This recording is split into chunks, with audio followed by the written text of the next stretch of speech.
Buterevu nnyo tweyanzege mukwano gwaffe okubeera nga otwegaseko ewa program bw'ati bwegera Mukama ate era program and God said ku Hope Channel Uganda. Salute to you my brother and my dear pastor Sempira Martin. Sebo webale nnyo webale ddala enteekateeka eno okubeera nga ogikumyemu omuliro oludda olwo ku Hope Channel Uganda. Ate ne nebaza nammwe abatufunira ku Avento Media Productions ku YouTube.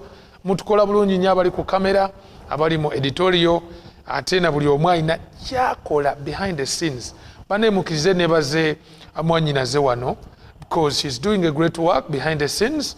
Sister Namulema Joy, webale nnyo webalire ddala okubeera nti ogenda maaso n'ocoordinatinga okwefunira certificate mu wiiki emu. Abagambye omuntu bagenda kwefunira wano certificate gwokyali eyo ebibuuzo genda obuuzi genda obijjuze byonna 305 buli lunaku tubuuzaako 5 kati bwe twolekedde wano twolekedde omuteeko namba 5 if not namba 6 no omuteeko namba 6 in fact tunaatera omalayo ebibuuzo bino kati nsaba mukwano gwange atulaba omukisa ogwetwalire obeere nga naawe weegatta kwabo abagenda okwefunira certificate. Naye nga Sister Joy nkwebaza webale nnyo webale ddala. Okikola otya? Jjuzza ebibuuzo 5 buli lunaku era obisindike ku namba noti 752378 noti 8 Avento Media awamu ne noti 7 noti 624 noti 5 7 noti. So giddamu noti 7 noti 624 noti 5 7 noti Faithway Community eyo bajja okuba otufuna bulungi nnyo. Kubanga tusinzira wano ku Standard Adventist Church Faithway Senge era mwena banaye aba SDA Church Faithway mikwano gyange abalungi abakadde bange ne bamemba mwena mbebaza ne mbatumirako timwebale nnyo okumwebalira ddala okunjagala ate tusobola okubanga tugenda maaso n'okuweereza Mukama Katonda affe. Tandika na linnya lyo, simu yo, erinnya lyo, ensi yo, ekibuga kyo, naye osobola n'okugattako eddiini yo. Fere twakitaddeko wano osobola n'eddiini yo which is okay kuba ffenna tulina eddiini ez'enjawulo. Ensi yo, kibuga mw'osangibwa n'eddiini yo osobola kigattako n'osindika ku namba ezo waggulu. Ebibuuzo bye tulina olwayo 2-5 ekisooka kigamba nti ye oba nedda geyeena eri mu kwaka essaawa eno.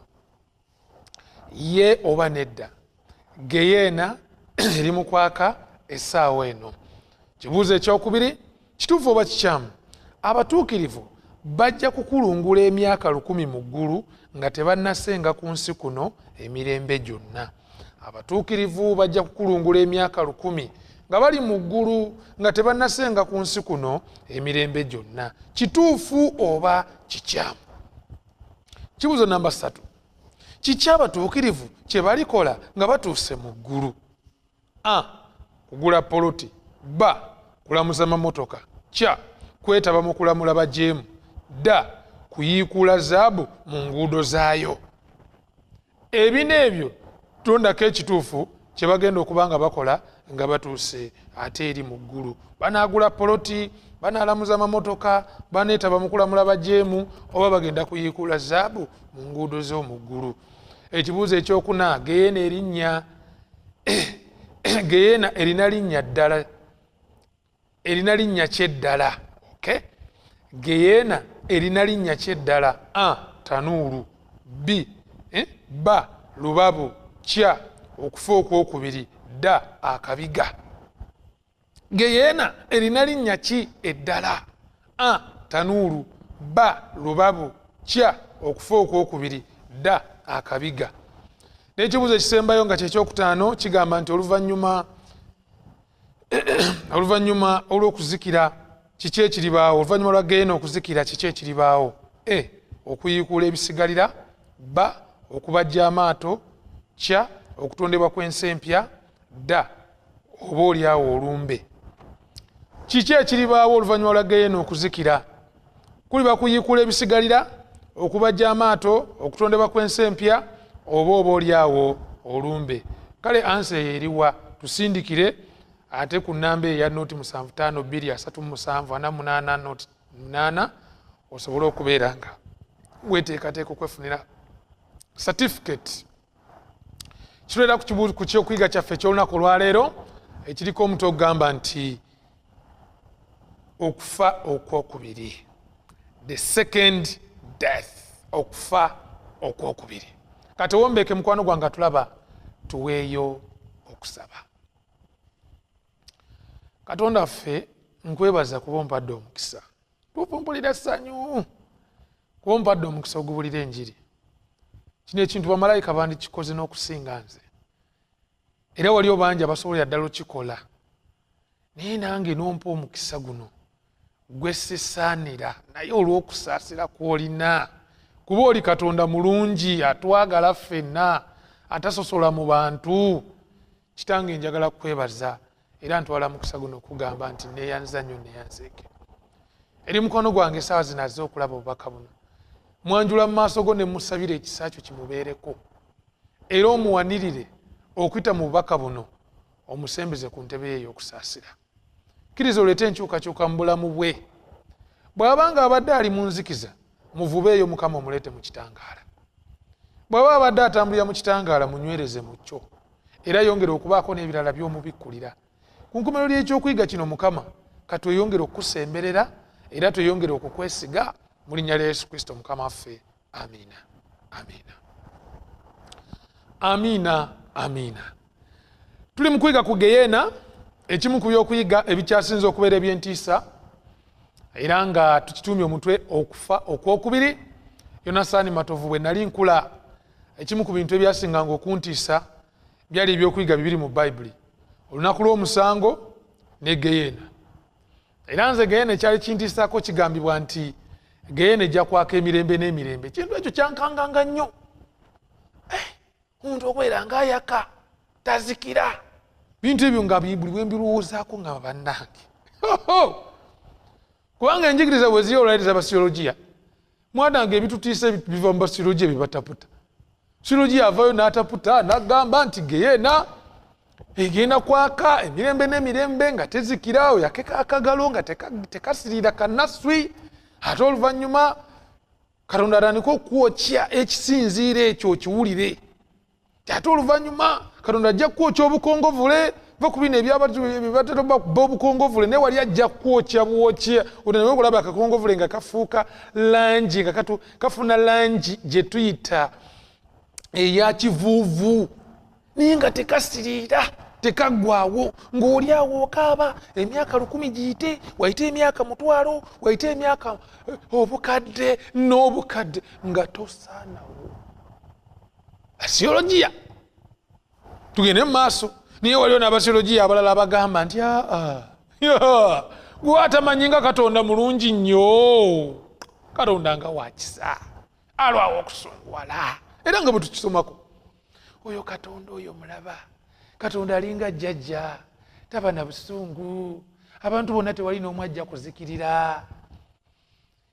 Bajja okubeerawo mirembe gyonna, tebalibula, tebalisaanawo. Abantu bonna Katonda agenda basaasira, n'ababbi n'abatemu, abayiganya abantu abalinyirira abalala, abanyigiriza abalala, bonna ajja basaasira. Abalimba bonna ajja basaasira, abalogo abali mu kulwaza bannaabwe amayute amazibu, bonna ajja basaasira busaasizi. Ab'amalala, abateenenyezza, bonna abamuganye ne bamunyooma ne bamuvuma, bonna ajja basonyiwa busonyi. Ekibi ajja asaasira. Eriyo endowooza efaanana bwe zityo, basiyologiya. Naye n'osangayo ate ne kino ekigamba nti omuliro gujja kwaka, gusaanyeewo ekibi, gusaanyeewo ababi, gusaanyeewo Sitaani ne bamalayika be. Kati twagala tegeera okuva mu Bayibuli kituufu kyeki, kubanga ekituufu kye kitutaasa. Amazima ga Bayibuli ge gokka agagenda okulokola omuntu. Tewali muntu agenda kulokolebwa nga tagoberedde mazima. Yesu yagamba nti mulitegeera amazima, amazima galibafuula baddembe. To get freedom you have to be true. Teri muntu ku nsi kuno ajja kuba na ddembe nga si wa mazima. Ekyo nkiddiŋŋana era nja kiddiŋŋananga omuntu yenna ava ku mazima oba ovudde ku mirembe. Tewali mirembe ng'oli mulimba, tewali mirembe ng'oligga okijjanya abantu, tewali mirembe ng'ovudde ku mazima. amazima ga Katonda ag'ekigambo kye ge gatufuula ab'eddembe. So ne wano twagala gategeera ge galiwa. Kigambo geyeena kirabika emirundi abamu bagamba 5:7, bagamba 5:4, bagamba 5:6 mu Bayibuli. Naye ekigambo kino geyeena mu nnimi ze tumanyi ezawandiikibwa mu Bayibuli ebbiri omuli Olwebbulaniya n'olulimi Oluyonaani. Oluyonaani kiri Shielo era nga nyiza okuba ku byokulabirako mu Bayibuli. Mu Lwebbulaniya kiri Shielo, mu Luyonaani kiri Hades, era nga mu Bayibuli ekigambo kino Geyeena oba Gehena mu Lwebbulaniya kye bayita Shielo oba Hades mu lulimi Oluyonaani. Kigambo kyengamba nti tekitegeeza butegeeza muliro, si buli omu kitegeeza muliro, wabula kitegeeza amagombe. Bw'oba osomye Yobu 17:13 Bayibuli egamba nti bwe nsuubira amagombe Shielo okuba ennyumba yange oba neeyaliridde ekitanda kyange mu kizikiza, oyo bamuyise Yobu. Bw'aba ayogera ku kigambo Shielo yayogera ku magombe. Katugende mu maaso. Ono ate wa Zabbuli 46:13 agamba nti kubanga okusaasira kwo kungi gye ndi era wawonya emmeeme yange mu bunnya obuli wansi ennyo Shielo. Ekinnya kiwanvu eyo. Kangende mu maaso n'okusoma ebyokulabira ku mundagaano empya Hades. Gwe okufa okuwangula kwo kuli luyiwa, gwe amagombe okuluma kwo kuli luyiwa. Bw'oyogera ku magombe banategeeza Hades. Bakolinso ebbaluwa esooka essula 15 olunyiriri olwa 5:5. So ku mirundi gino 5:4 gye kirabika mu Bayibuli, emirundi 42 kitegeeza magombe. So si buli woosoma ekigambo Geyeena mu lulimi luli olw'ennyininyini ennimi gye ziva nti kiba kitegeeza muliro ogwaka. Waliwo lwe kitegeeza amagombe ate gye emirundi negisinga obungi. Kati ne wabawo ne lwe kitegeeza omuliro ogwaka. Era ffe we twagala okwesiba ennyo kubanga Bayibuli yeeyigiriza nti omuliro guno ogwaka, omuliro guno ogenda okwokya ababi ye Geyeena, era kwe kufa okwokubiri. Naye ekibuuzo ekikulu kye tulina ekisooka kigamba ddi omuliro guno lwe gugenda okwaka era gugenda kwakira wa? Yaba ffe gugenda kwaka kumala bbanga ki? Yes, we need to find out from the Bible ekituufu kye ki. Naye nga bwe nabagamba era njiddamu, Yesu Kristo yekka y'alina amazima. Abasigadde bonna bakontana ne Yesu zibamboozi na ndowooza z'abannaddiini. If something contradicts what Jesus says, that is pure lie. Yesu bw'aba ayogedde tetuddamu kwogera. Kati Yesu bw'aba ayogedde ayogera ki ku Geyeena ddiru eriyaka? Ngenza mu kitabo kya Matayo essula 13. Olugero luno ndwagala nnyo. Olwogera ku musajja eyasiga ensigo ennungi ne basigamu embi. Matayo 13 kanaleke ku lunyiriri lwa 36 otuuka ku lwa 39. Bayibuli egamba nti n'asibula ebibiina n'ayingira mu nju. Abayigiriza be ne bajja waali ne bagamba nti tutegeeze olugero lw'eŋŋaano ey'omu nsiko eyali mu nnimiro. N'addamu n'agamba nti asiga ensigo ennungi ye mwana w'omuntu, ennimiro y'ensi, ensigo ennungi abo be baana b'obwakabaka, n'eŋŋaano ey'omu nsiko be baana b'omubi. Agenda mu maaso n'ayogera mu lunyiriri lwa 39 nti omulabe yasiga ensigo embi ye Sitaani, amakungula y'enkomerero y'ensi, n'abakunguzi be bamalayika. Okay? Katugende mu maaso twetegereze. So Sitaani tukiddamu ye mulabe wa Kristo, ye mulabe wa Katonda, ye mulabe w'abantu ba Mukama. Era ekirooto kye kyakulaba ng'ensi eno ebeeramu amaziga, ebeeramu okulumwa, ebeeramu okubonaabona. Talina muntu yenna ku nsi gw'ayagaliza kalungi, naye kennyini takeeyagaliza. Era akimanyi bulungi nnyo nti naye olunaku lujja agenda kufuuka evvu. Kyova olaba akola kiremya oba kye bayita sikyalina ssuubi, kye bayita kicks of a dying horse. Embalaasi egenda kufa naye ng'eri mu kusamba, asamba busambi, gwakwasa. Naye Yesu Kristo atuyigiriza amazima gano tusobole okubona. Kati Kristo ayigiriza nti ku nkomerero ku makungula, enkomerero tugenda kwawula eŋŋaano ennungi ku mbi. Kyekigenda otuuka ku ŋŋaano embi. Olunyiriri lwa 40 we rujjira Matayo 13. Eŋŋano embi oba abaana b'omubi agamba nti kale ng'eŋŋano y'omu nsiko bwekuŋŋaanyizibwa n'eyokebwa mu muliro bwe kityo bwe kiriba ku nkomerero y'ensi. Agamba omwana w'omuntu alituma bamalayika be nabo balijja mu bwakabaka bwe ebintu byonna ebisittaza n'abo abakola obubi balibasuula mu kikoomi eky'omuliro mwe muliba okukaaba amaziga n'okuluma obujiji. Yesu Kristo agamba nti ku lunaku lw'enkomerero si kati. Zino emboozi z'abannamawulire ez'enjawulo ze tuwulira nti waliwo abagenzeko mu ggeena ne balambula ate abalamu bagenze mu ggulu. Ne bekyemuka nnyo nabadde namazeeko eno namukomezeko mu ggeena ennaku 23 biki. Ezo mboozi Bayibuli egamba essaawa zino ggeena teri mu kwaka, egenda kwaka ku nkomerero ya nsi.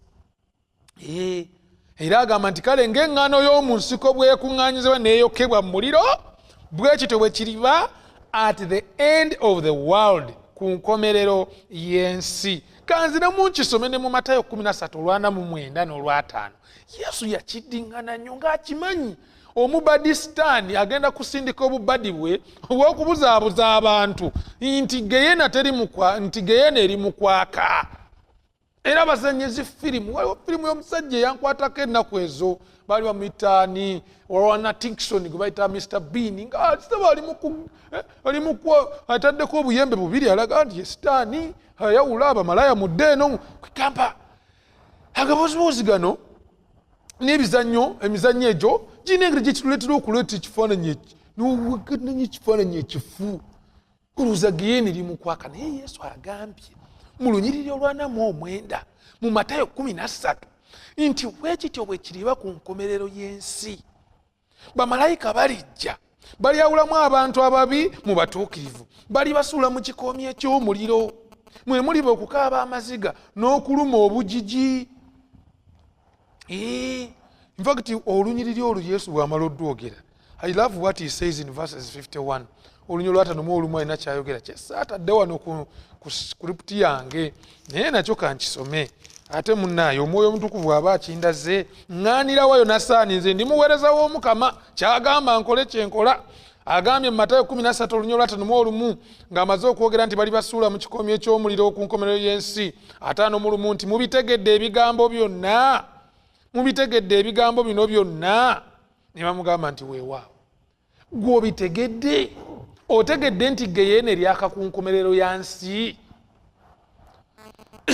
Okitegedde mukwana atulaba? Oba okyalina endowooza eri nti Geyeena eri mu kwaka era ejja kwaka emirembe n'emirembe? Ekigambo kya Kristo kigambye nti ku nkomerero y'ensi Geyeena lwejja okwaka. Jesus Christ, the doctor of the doctrines, he says, ye ayogera alaba ebirijja ng'abirabira ku ntandikwa kubanga ye Alpha and Omega. Agambye nti Geyeena teri mu kwaka wabula eriyaka ku nkomerero y'ensi. N'alyoka abuuza ekibuuzo nti ebigambo bino mubitegedde? Ansa ne bamuddamu nti ye. Kansubire nawe mukwano gwange atulaba otegedde bulungi nnyo nti Geyeena teri mu kwaka eriyaka ku nkomerero y'ensi. Waliwo eyambuuza ekibuuzo nti Geyeena bwe begenda kwaka ku nkomerero ya nsi kati abajeemu bwe bafa bali ludda wa? Where are they? Ababi bali ludda wa? Nange ne mugamba nti ansa nnyangu nnyo era Yesu Kristo yennyini yagikuwa mu Yokaana 5 olunyiriri lwa 28 n'olwa 29. Agamba temwewuunye ekyo kubanga ekiseera kijja bonna abali mu ntaana lwe baliwulira eddoboozi lye. Agamba nti ne bavaamu mu ntaana abo abakolanga obulungi ebirungi balizuukirira obulamu, n'abo abakola ebitasaana balizuukirira omusango. Time is coming, ekiseera kijja bonna abali mu ntaana lwe baliwulira eddoboozi lye. Naye tebagenda liwulira mulundi gumu. Waliwo abaliwulira ku mulundi ogusooka n'abaliwulira ku mulundi ogwokubiri. Abatuukirivu baliwulira ku gusooka nga Yesu akomyewo omulundi ogwokubiri. Abajeemu bagenda liwulira ku mulundi ogwokubiri nga Yesu akomyewo omulundi ogwokusatu. There was first coming of Jesus, there's going to be second coming of Jesus, and there will be the third coming of Jesus. Okujja okwasooka bwe yajja yafa ku musaalaba e Gologoosa n'atuwa enteekateeka y'obulokozi mu bujjuvu n'aga nti Yonasaani matovu kokkiriza obulamu bwo n'obunkwasa ngenda kuwa obulamu obutaggwaawo. Obwo bw'olina bumpe nze nkuwa obulamu obutaggwaawo. Ko nze Yonasaani ne wano wafiira muloge ne muwa obwange bwonna. Kati ekyo ne kiggwa. Kati akomawo omulundi ogwokubiri ampa obulamu obutaggwaawo kubanga buno obwange obuggwawo mbumuwadde. Kati ku mulundi ogwokusatu ajja kudda ng'ekimuleese ku luno kwe kukwasa abajeemu omusango kye tuyita okubalamula, kubanga Bayibuli ega nti alyawula endiga mu mbuzi. Embuzi ali bagamba nti mwolekere. Matayo 25 olunyolo lwa 41 agamba atya? Ayogera bw'ati Matayo 25 olunyolo lwa 41 nti olunyolo lwa 41 awali bagamba abali ku mukono gwe ogwa kkono nti muveewo wendi mwabakolimirwa mugende mu muliro ogutaliggwaawo ogwaterekerwa Sitaani ne bamalayika be. Kyekyo kati olina okutegeera ebintu bino bigenda kubaawo bitya. Kituufu abajeemu essaawa zino bali mu ntaana, naye ddi lwe bagenda okuba nga bavaayo n'abatuukirivu bagenda vaayo ddi mu ntaana, kubanga we need to locate olunaku lw'enkomerero luno omuliro gwagenda lwe gugenda okwaka yeddi. Naye nga tetunnabagenda nnyo waliwo eyambuza ekibuuzo nanga naye ntaata tetuganye kale kituufu ku nkomerero y'ensi omuliro gwagenda lwe gugenda okwaka oluvannyuma lw'okuzuukirira kw'omusanga abajeemu nga bazuukidde ku lunaku lwabwe olwabwe luli olwabwe ku kudda kwa Yesu omulundi ogwokusatu. Naye nze mbuuza kaligana amaloboozi ge tuwulirawo gakaaba nibagamba nti buli yagenzeko mugenda namalenako essaawa 23 ngali mugeyeena yalabye bano nga bakaaba amaziga baazirana. Bitegeeza ki? Bayibuli egamu ku bikulu 16 olunyolo 14 kubanga gye mizimu gya lubaale gikola obubonero. Njagadde kano nkayisewo mangu. Sitaani ali kalimu ak'okulaba ng'aleetera abantu okubuzaabuzibwa ku Katonda kyayigiriza. Era ajja kukola ebyamagero bingi. Ye Sitaani talina buzimu kukola byamagero, asobolera ddala okubikola. Naye ng'ekirooto kye kyalina lwaki akola ebyamagero? Because he wants to deceive many. Ayagala kulimba abantu bangi. Yes, n'olabira ddala omuntu ng'abuuka mu bbanga ng'abuuka nga ttena naye ng'abadde awenyera. N'olowoleza ddala nti awonye era gwe n'olaba ng'awonye. Kumbe Sitaani mu byamagero byafuusizza ne mulaba ng'awonye naye nga n'okuwona oluusi tawonye. Of course n'okuwona asobola okuwonya.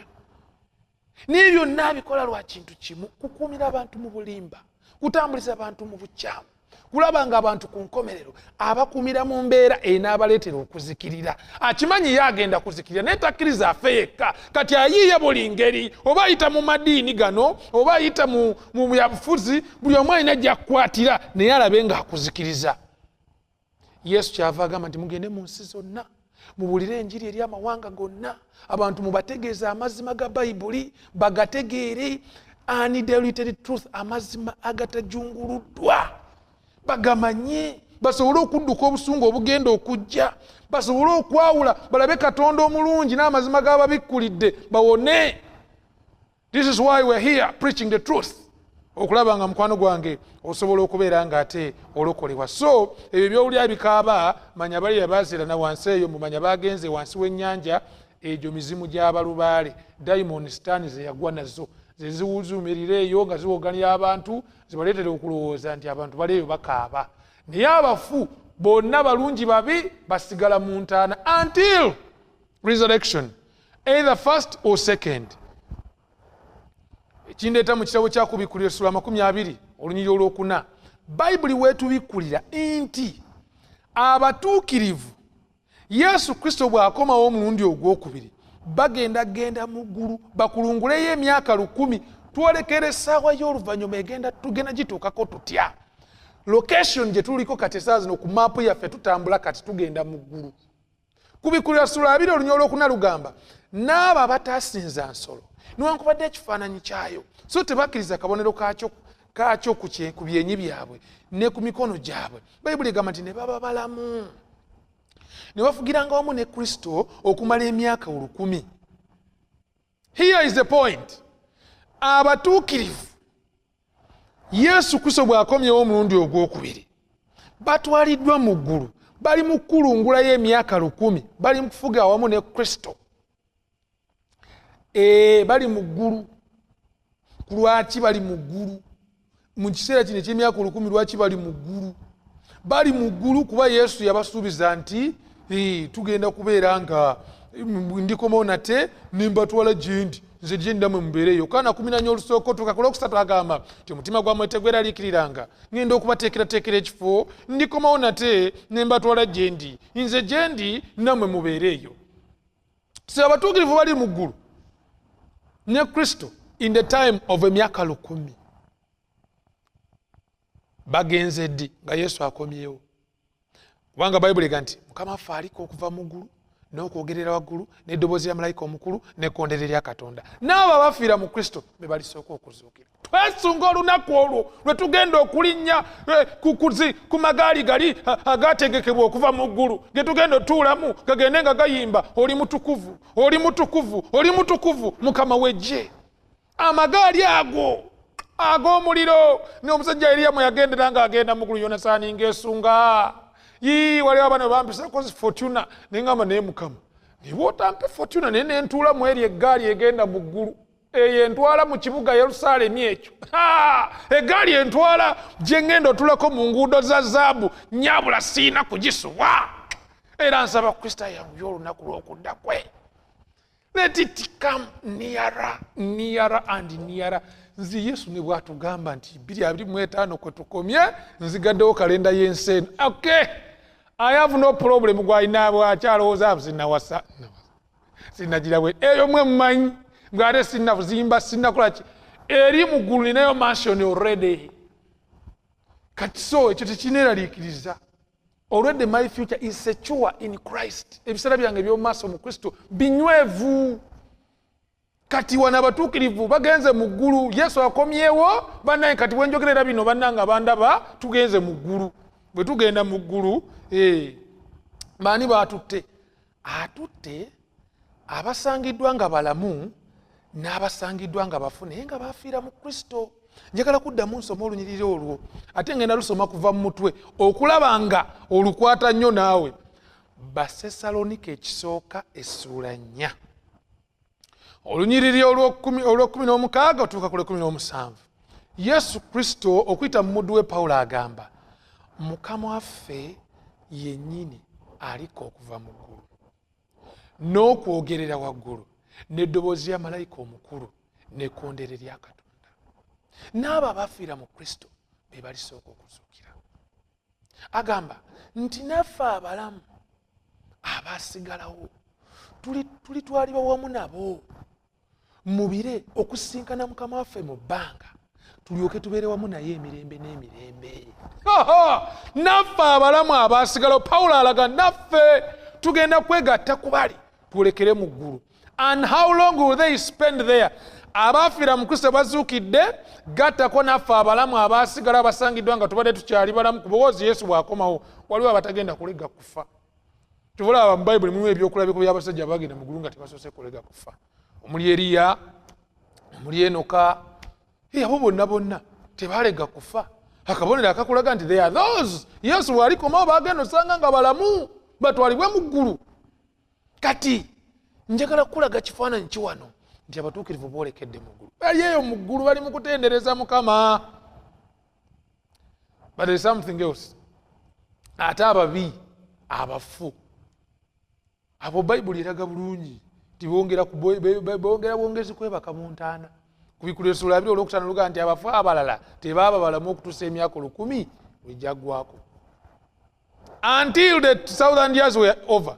Abatuukirivu bali mu ggulu myaka 1000, abajeemu bali ku nsi basigadde bafu emyaka 1000. Naye ndi ku bafu abasangiddwa nga bafu. Ndi ku babi abasangiddwa nga bafu. Kyokka ate waliyo n'ababi abagenda osangibwa nga balamu ate abo ki ekibatuukako. Wuliriza kuba bano ababi abafu Bayibuli egambye nti oluvannyuma nti tebaaba balamu okutuusa emyaka 1000 lwejjaggwa. Kitegeeza bo baasigalayo mu ntaana. Kuzuukira kwabwe si kwe kuno, okwabwe kwe kuli okwokubiri okw'omusango. Manyi okuzuukira nakwo kwa mirundi 2. Okusooka kwa batuukirivu, okwokubiri kwa bajeemu. kati okwayo kujja luvannyuma kululi emyaka 10 nga giweddeko kati ate ababi abalamu kino kyantiisa bannange. Pawulo akyogera mu Basalonike ekyokubiri essuula emu olunyiriri olw'omusanvu otuuka ku lw'omwenda agamba era nammwe ababonyaabonyezebwa okubasasula okwesiima wamu naffe. Pawulo agamba bw'aba annyonnyola agamba mu kubikkulirwa kwa Mukama waffe Yesu okuva mu ggulu awamu ne bamalayika ab'obuyinza bwe mu muliro ogwaka ng'awalana eggwanga abatamanyi Katonda n'abo abatagondera njiri ya Mukama waffe mu muliro ogwaka. Guno ate si gwa Geyeena. Abalamu ababi battibwa okulabisibwa kw'okumyansa, battibwa okulabisibwa n'okumyansa kw'okujja kwa Kristo. Kristo bw'anaalabika kubire ekitiibwa kye kigenda kubuna ensi yonna. Asaanikireko ensi n'ekitiibwa kyeva ku bino ebitiibwa by'abasereebu. Obwo butiibwatiibwa nti gundi bamunanga atambulira emmotoka za bugombe, obwo butiibwatiibwa. Naye waliwo kye bayita ekitiibwa nga Kristo awerekeddwako bamalayika be. Ekitiibwa bamalayika bonna nga bamuwerekeddeko kigenda kubuna ensi yonna, bamalayika balina ekitiibwa. But now add eno bagita overdose ya kitiibwa, kubanga Kristo ekitiibwa kye ng'atudde mu ntebe ye ey'obwakabaka nga kabaka wa bakabaka, ogatteko bamalayika be bonna, eggulu lisigadde ekkalu, tewali wadde akanyego. Kitundu kya ssaawa kaali kasirise Yokaana bw'ayogera mu Kubikkulu Essula 8. Kati bazze ku nsi. Ekitiibwa kya Kristo kigenda kusaanikirako ensi yonna. Kati wuliriza nga bw'olaba nti amazzi bwe gakwatagana n'amasannyalaze guba muliro gakwokya. Kati n'obuli mujeemu awo ekitiibwa kya Kristo bwe kinaamaamira ku nsi, buli mujeemu waali agenda kusaanawo. Era kyova olaba ku Bikkulirwa Essula 6 olunyiriri olw'14 luno olwo baba basinza butalusoma mukwano gwange atulaba, lugamba nti bamalayika Kubikkulirwa Essula 6 olunyiriri olw'15 lugamba ne bakabaka b'ensi n'abalangira n'abagabe n'abagagga n'ab'amaanyi na buli muddu n'ow'eddembe ne beekweka mu mpuku ne mayinja ag'oku nsozi, ne bagamba ensozi n'amayinja nti mutugweko, mutukuse mu maaso g'oyo atudde ku ntebe ne mu busungu bw'omwana gw'endiga. Kifaananyi kikambwe, abajeemu abalisangibwa nga balamu bagenda kusaanyizibwawo. Era omusajja bwe bayita Yeremiya yannyonnyola ekintu kino. Yeremiya mu Ssuula 25 olunyiriri olw'33 agamba nti abo Mukama baalitta baliva ku nkomerero y'ensi, balituuka ku nkomerero yaayo. Tebali kuŋŋaanyizibwa, so tebali kungubagirwa, so tebali kuŋŋaanyizibwa, so tebaliziikibwa, bali babusa ku maaso g'ensi. That's it. Bagenda kusaanawo mirembe na mirembe, bali babusa ku maaso g'ensi. Nalabako wano firimu gye twalaba bali bagiyita Sometimes in Apple, yali ye Rwanda, abalaga emirambo ku mamotoka nga bayiwaawo. Kati naawo waliwo abaali bazivuga, naye ku lunaku luli emirambo gigenda kuba ku makubo nga tewali akungubaga, tewali aziika, tebali kungubagirwa, so tebaliziikibwa. Teri agenda bakuŋŋaanya nti bannaye muleete muyiwe mu kyolooni oba nti muyiwe mu limbo ya gavumenti. Tewali. Bonna bagenda buli omu kusigala gy'asigadde. Abaganda baga nti buyisi bw'omu nsega y'ebika. Kale olowooza ku bigambo ebifaanana bwe tunoga naye omuntu ekimugaana okuwa Yesu Kristo obulamu bwe kiki?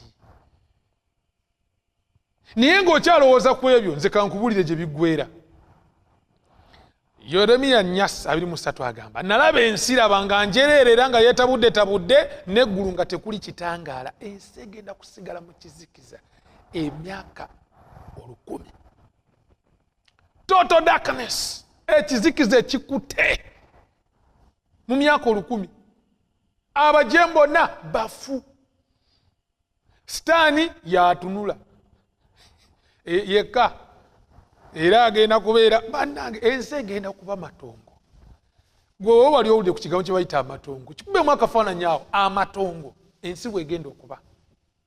Nga Sitaani yaliko ne bamalayika be nga beetegereza bye bazze bakola okuyita mu myaka egiyise gyonna. nti ennaku yonna ebadde ku nsi kuno ebagireeta. Ensi okuwumogoka yonna neefuuka enkadde be baabireeta. Ensi yonna okutagattaga kuno kwonna be baabireeta. Nga bali mu kulengera emyala, bali mu kulengera emidumu, bali mu kulengera ebizimbe by'abasajja abagagga bye baazimba ebyayiika, ebyagwamu, ebibuga byasaanawo. Batunule bati Sitaani ajja kwejjusa. Naye manyi wadde yejjusa tasobola kwenenya, kubanga Bayibuli eraga ti n'oluvannyuma lw'emyaka 1000 Sitaani ye kennyini agenda kugambirawo nti agenda kutandikirawo kacyankalano ke. Yes, bw'oba osomye kantandikire ku lunyiro olwokutaano mu kubikulu 2 abafu abalala tebaba balamu okutuusa emyaka 1000 lwejjaggwa. Yes, bwe giweddeko kati bwe giggwako kyekibeerawo. 1 abatuukirivu abajeemu bazuukira. Agala njogere byenjogera nga biri kufinga bivaayo bulungi. Abajeemu bazuukira. Myaka 1000 babadde bafu bonna kati bazuukira. Bwe bazuukira Sitaani yasooka obeesooka n'abagamba basebo nze mbazuukiza. Anti alina naye ekitiibwa kyakangakangamu awo. Yabalimba dda kati addamu balimba. Bw'abagamba nze mbazuukiza n'alyoka abagamba ndi mumanyi munneegatteko tukube ekibuga Yerusaalemi ekigenda okukka okuva mu ggulu okutuula ku nsi kuno. Ku lwaki? Bayibuli ega nti baali bangi ng'omusenyu gw'ennyanja kati abamatiza nti mwe muli bangi okusinga bali abali munda mu kibuga. Bwe munneegattako tusobola okubba bali. Yes, tusobola bunnyo okubakuba. Kati bwe tubakuba ekibuga tukiwambe n'ensi eno ebeere yaffe. Naye Bayibuli egamba nti bwe balinnya ku bugazi bw'ensi mu kubikula Essula 2:9 ne bazingiza olusiisira lw'abatukuvu n'ekibuga ekyagalwa, Bayibuli egamba nti omuliro ne gukka okuva mu ggulu ewa Katonda ne gubookya. Era Sitaani ne bamalayika be n'abajeemu bonna, wano Bayibuli we yagambidde eri Yesu yagambidde nti balizikirira ku lunaku lw'enkomerero.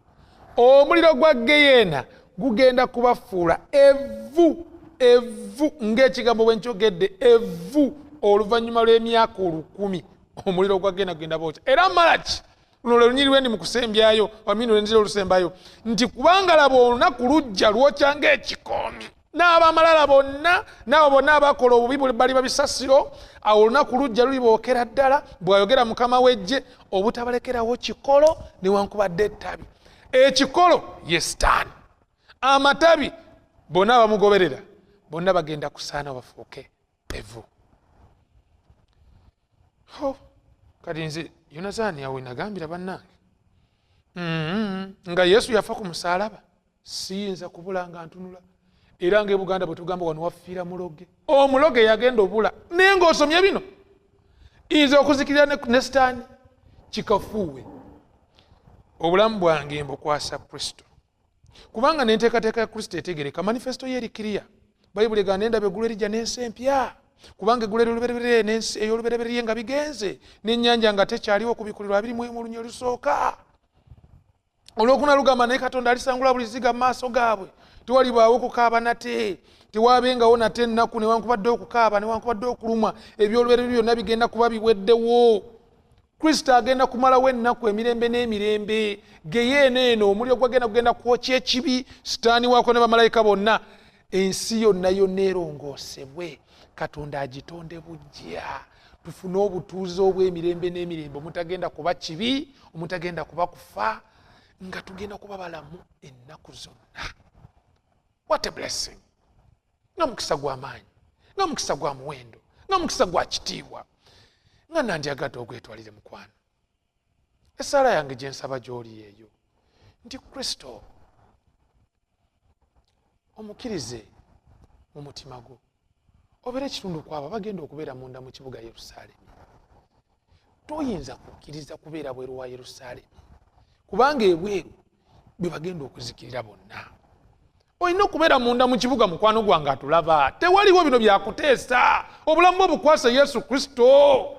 Obeere munda mu kibuga Yerusaalemi. Kiki ekyo ekikusibye ku nsi? Kiki ekyo kyakulemeseza okuwa Yesu Kristo obulamu bwo bwonna? Kukwata Sabbiiti.